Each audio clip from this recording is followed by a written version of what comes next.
Mke wangu, kama nilivyokuambia jana, kesho mimi nataka nifanye mpango niende mjini. Maana maisha ya kijijini nimeshindwa kabisa.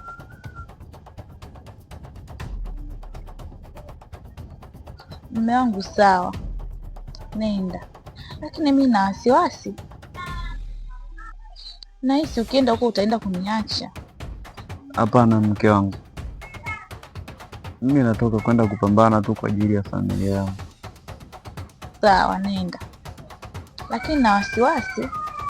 Na siwezi nikasema nikuache, kwa sababu naenda kupambana kwa ajili yako na mwanangu, kwa sababu maisha ya hapa kijijini utafutaji wake umekuwa mgumu sana. Kwa hiyo nikienda kule nafikiri nitajitahidi, alafu baada ya muda kidogo nitakuja kuwachukua na nyinyi wanangu, na nina imani nitafanikiwa ili tuondokane na hali ya huku kijijini. Sawa mume wangu.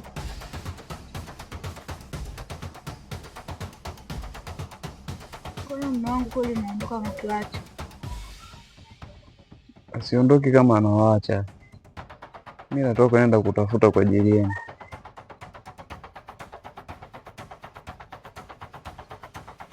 Jamani mume wangu, tabaki wapweke zako.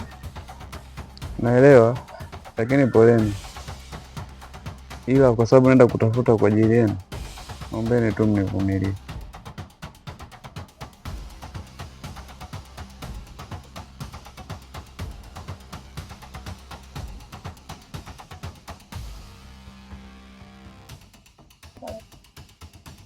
Hapo tuombeane tu kwa Mungu mambo yaende yakakae sawa, nitarudi kuja kuwachukua.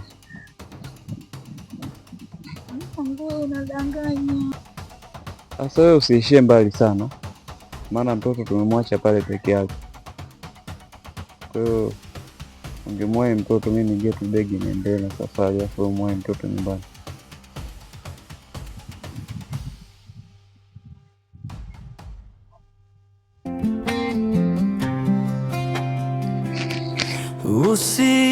Usilie, futa machozi,